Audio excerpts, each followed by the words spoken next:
Everyone, welcome back to my another new blog. আশা রাখছি যে যেখানে আছো সবাই সুস্থ আছো, ভালো আছো। আমরাও মোটামুটি ভালোই আছি। যাক, আমি মর্নিং থেকে ব্লগটা স্টার্ট করছি, আর এটা কিচেন থেকে। তো অ্যাকচুয়ালি আমাদের ব্রেকফাস্ট কিন্তু সকালে হয়ে গেছে। ব্রেকফাস্টে বেশি কিছু ছিল না, ব্রেড বাটার আর চা, আর এই দিয়ে সেরে নিয়েছি। তো এখন তো গাইস, আমার তো সকাল সকাল রান্না করতে হবে, রান্না চাপিয়ে দিয়েছি। আজকে মেথি শাক ভাজবো বেগুন দিয়ে, আর একটু কালো জিরের ফোড়ন দিয়ে। মেথি শাক আগে একটু দিয়ে দিলাম, মেথি শাক আর বেগুন একসাথে দিয়ে দিলাম, দিয়ে একটু লবণ আর একটু সামান্য হলুদ দেব, দিয়ে শাকটা একটু ভাপিয়ে, আমি সব কিছুই যতই যাই হোক না কেন, আমি শাকের জল সবসময় একটু স্টিম দিয়ে ফেলে দিই। যতই বলে গুণ চলে যায়, অ্যাকচুয়ালি এখনকার দিনে যা অবস্থা সারে ভর্তি, তাই আমি শাকটা একটু মানে স্টিম দিয়ে আর কি, ওই শাকের জলই হয়ে যাবে আর কি, ওটা ফেলে দেবো আর কি, জলটা ঢাকা দিয়ে দিলাম।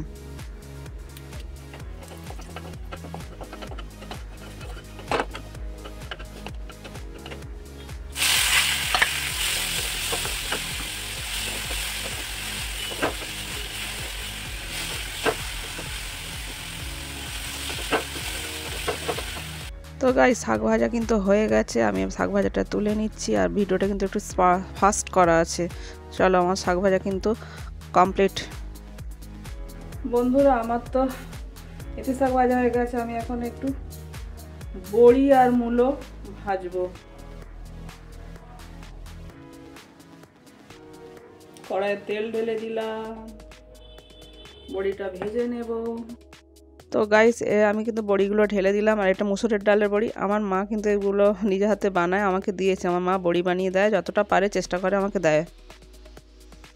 তো গাইস, বড়িগুলো কিন্তু আমি ভেজে নিয়েছি, লাল লাল করে মুচমুচে তুলে নিলাম। এবার কিন্তু ওই তেলেই আমি কিন্তু মূলোটা দিয়ে দিলাম, মূলো ভেজে নেবো। একটু লবণ হলুদ দিয়ে আমি মূলোটা ভাজার জন্য ঢাকা দিয়ে দেবো এবার। তো গাইস, আমি কিছু টমেটো কুচিয়ে নিচ্ছি। আমি অনেক সময় এরকম তাড়াতাড়িতে না হাতেই কেটে নিই, যতটা পারি এইভাবে কাটি। তো গাইস, আমার কিন্তু ঢাকনাটা খুলে দেখছি, মূলো ভাজাটা কিন্তু হয়ে গেছে। দেখো, সুন্দর লাল লাল করে বেশ ভাজা হয়ে গেছে। তো আমি এবার এগুলোকে তুলে নেব। তো এগুলো আমি তুলে নিচ্ছি, মূলো ভাজাটা বড়িরই এক পাশে তুলে নিলাম। তো গাইস, আমি কিন্তু এবার চিকেন রান্না করব, তার জন্য চিকেনের আলুগুলো একটু ভেজে নেব। কড়াতে তেল দিয়ে আমি কিন্তু আলুগুলো দিয়ে দিয়েছি অলরেডি, আর একটু বেশ লাল লাল করে ভাজবো। আর একটু আমি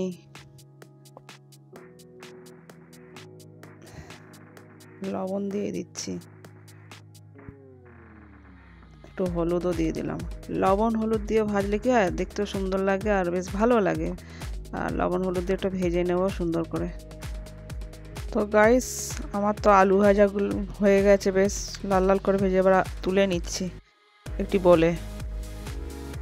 তো গাইস, কড়া আবার বসিয়ে দিয়েছি, কড়াইতে তেল ঢেলে দেবো, বেশ খানিকটা সর্ষে তেল ঢেলে দেবো। আমি এই চিকেনটা কিন্তু এবার আজকে একটু সর্ষে তেলে করব আমি সব।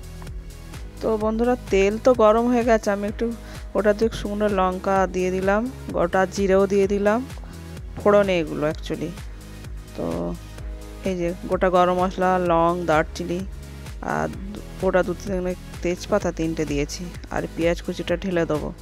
দিয়ে কিন্তু আমি একটু এটাকে ভাজবো, ফ্রাই করে নেবো একটু পেঁয়াজটাকে। আমি গোটা গরম মশলার ফোড়ন দিয়ে এইভাবে চিকেন করি বেশিরভাগ সময়। তো করবো বলো, এইভাবেই করি। আর রান্না করতে করতে তোমার দাদা ভাইয়ের সাথে কথা বলছি কি আনতে হবে না হবে, আর এদিকে রান্নাও হচ্ছে। চলো দেখতে থাকো, কন্টিনিউ করো ভিডিওটি।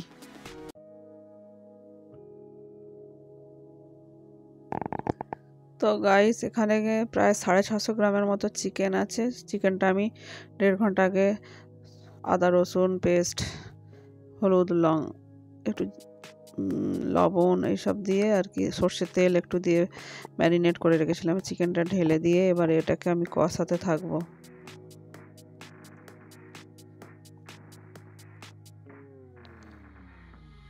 যতক্ষণ না তেল ছেড়ে আসছে ততক্ষণ এইভাবে কষাতে থাকবো, কষিয়ে কষিয়ে রান্না করবো। তারপরে এবার টমেটো কুচিটা দিয়ে দেব, টমেটো কুচি দিয়ে দিলাম, দিয়ে এবার ওপর নিচে করে ভালোভাবে চিকেনটাকে কষাই।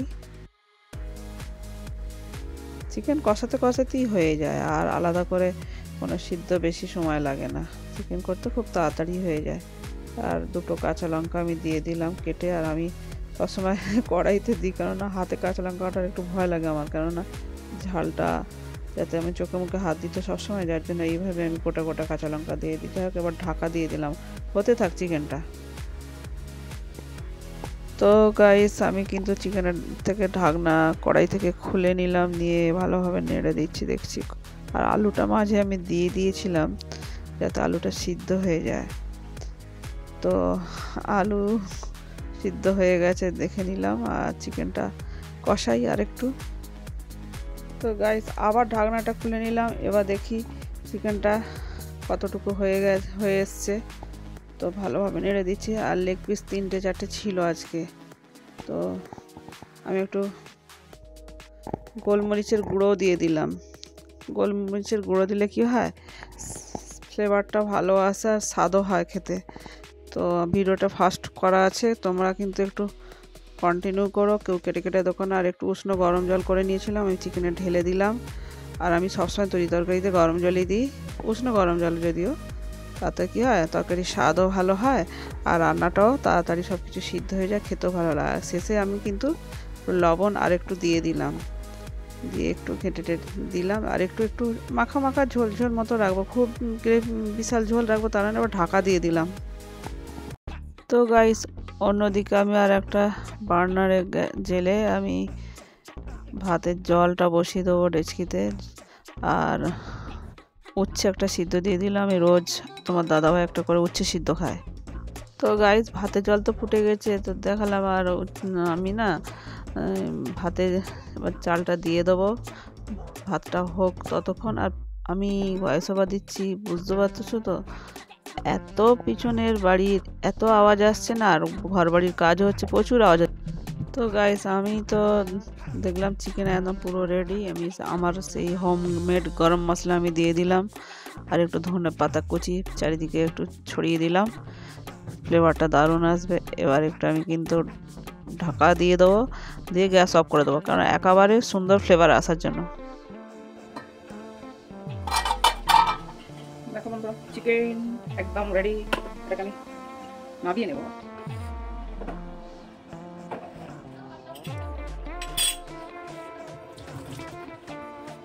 তো গাইস আমি কিন্তু চিকেনটা কড়াই থেকেই আমি বলে তুলে নিচ্ছি, একটা কাঁচের বলে। আর দুটো জায়গায় ভাগ করে রাখবো, আমি এরকমই সবসময় রাখি, একটু বেশি করে করি, আমাদের দুবার হয়ে যায়, দুজন মানুষ তো দুবার চলে যায়, বুঝতেই তো পারছো, করা থাকলে কি হয় সুবিধা হয় রান্না বান্না। একটা তুলে রাখলাম আর একটাতে করে আর একটাতে তুলে রাখছি, এইভাবেই আমি ম্যানেজ করে চলি সংসার। কারণ আমাদের হয়তো মানে মানে রান্না করার খুবই অভাব, সময়ের অভাব, যার জন্য এইভাবে আমি রাখি। এই যে চিকেনটাকে দুটো ভাগে ভাগ করে নিয়েছি। তো গাইস ভাত আমার হয়ে গেছে, আমি ফ্যানটা গালিয়ে নিচ্ছি, এইভাবেই আমি ফ্যান গালাই। তো গাইস ভাতের ফ্যান গালানো কিন্তু হয়ে গেছে, আমি নামিয়ে রাখলাম। এবার ওই যে তোমাদের দাদাভাই এটা ওটা সেটা বলছে, ওই দিকেও কান দিতে হচ্ছে, এইভাবে রান্না হয় আমার সকালের দিকে। তো এবার ভাতটা আমি কিন্তু ক্যাসারোলে ঢেলে দেবো, তাতে কি হয় ভাতটা খাওয়ার সময় গরম পাওয়া যাবে। তো এইভাবে ঢেলে দিয়ে সঙ্গে সঙ্গে ঢাকা দিয়ে দেবো ভাতটাকে। তো আমার ভাত রেডি, রান্না বান্না রেডি। তো গাইস আমরা কিন্তু আমাদের ভাত স্নান টান করে আমরা কিন্তু আমাদের খেতে বসে গেছি। অবশ্য আমি আগে পুজো দিয়ে দিয়েছিলাম স্নান করে, সেটা আর ভিডিও করিনি। তো আজকে আমাদের মানে লাঞ্চে যেটা আছে, যদি এখন 10:30টার একটু আগে হবে, ওই যে মেথি শাক ভাজা, মূলো বড়ি দিয়ে ভাজা, একটু পাঁপড় ভাজা কালকে ছিল, আর লেবু থাকে, আর স্যালাডটা আজকে শসা কাটা হয়নি, আর একটু চিকেন রেখে দিয়েছি। আর এই চিকেন আমাদের সামনে বাটিটা বলে যেটা আছে এটা আজকের জন্য। আর আমরা দুজনে এক জায়গায় সবসময় নিয়ে খাই, যাতে সুবিধা হয়, একসাথে খাই তো অনেক সময়। তো এইভাবে আমরা কিন্তু আমাদের লাঞ্চ শুরু করব। তো গাইস আমাদের লাঞ্চের মেনুতে কি ছিল তোমাদের তো বলেই দিলাম, দেখে নিয়েছো যদিও। তো তো আমরা কিন্তু খেতে বসে গেছি দুজনে একসাথে। আর তোমাদের দাদা ভাইয়ের খুব তাড়া সবসময় থাকে, ওর যখন তখন ডাক পড়ে অফিস থেকে, আর ও খাওয়া স্টার্ট করে দিয়েছে অলরেডি। এবার আমিও খাওয়া স্টার্ট করে দেবো, কারণ ওর এতটাই ওর তাড়া, ও যখন তখন খাওয়া অর্ধেক ফেলে রেখেও ছুটতে হয়। ওর এরকমই মানে ওর চাকরিটাই এরকম, কর্মজীবনটাই এরকম। আর আমাদের কর্মজীবনে একটু লেটে গেলেও চলবে, তাতে অসুবিধা নেই। যাই হোক না কেন, আমিও স্টার্ট করব। আর আমি নিত্যদিন যেভাবে আমি পারি সেইভাবে তোমাদের কাছে ভিডিও তুলে ধরার চেষ্টা করি আমাদের জীবনের। তো অ্যাকচুয়ালি কী বলো তো, সকালে যতটুকু পারি তাড়াহুড়োতে রান্না করা ততটুকুই তোমাদের কাছে শেয়ার করতে পারি। আর সন্ধ্যের দিকে যতটুকু রুটি হয় তো, আর একটা কিছু রেখে দিলে রান্না বান্না সবজি টবজি ভালো করে রান্না রাখলে রাতে সেটা চলে যায়, কয়েকটা রুটি করে নিলে আর চলে যায়। আর টুকটাক হালকা ফালকা হয়তো রাতের দিকে করি, আমাদের চলে যায়। আবার অনেক সময় কিনেও খাওয়া হয় আমাদের রাতের দিকে। যাই হোক না কেন বন্ধুরা, আমি যতটুকু পারি তোমাদের কাছে আমার ভিডিও এইভাবেই শেয়ার করছি আর করব। আর আমার ভিডিও যদি তোমাদের ভালো লাগে বন্ধুরা, লাইক কমেন্ট শেয়ার এবং সাবস্ক্রাইব করে আমার পাশে থেকো। পাশে থাকা বেল আইকনটা অবশ্যই প্রেস করো। যে যেখানে আছো সবাই সুস্থ থেকো, ভালো থেকো বন্ধুরা। আর আমার ভিডিও যেসব বন্ধুরা এখনও দেখছো সাবস্ক্রাইব করো প্লিজ, আমার চ্যানেলটাকে সাবস্ক্রাইব করো এবং আমাকে সাপোর্ট করো। এইভাবে তোমরা আমার সাথে থেকো, পাশে থেকো। তোমরা আমার সাথে পাশে থাকলে তবেই তো আমি তোমাদের কাছে ভালো ভালো ভিডিও আনতে পারবো, তাই না বন্ধুরা? তো যাই হোক, ভিডিওটি এই পর্যন্তই ছিল আজকে আমাদের। তো চলো আজকের মতো টাটা, আবার দেখা হবে নতুন একটি ভিডিওর সাথে। আর দেখছো বাইরের দিকটা কীরকম কুয়াশা।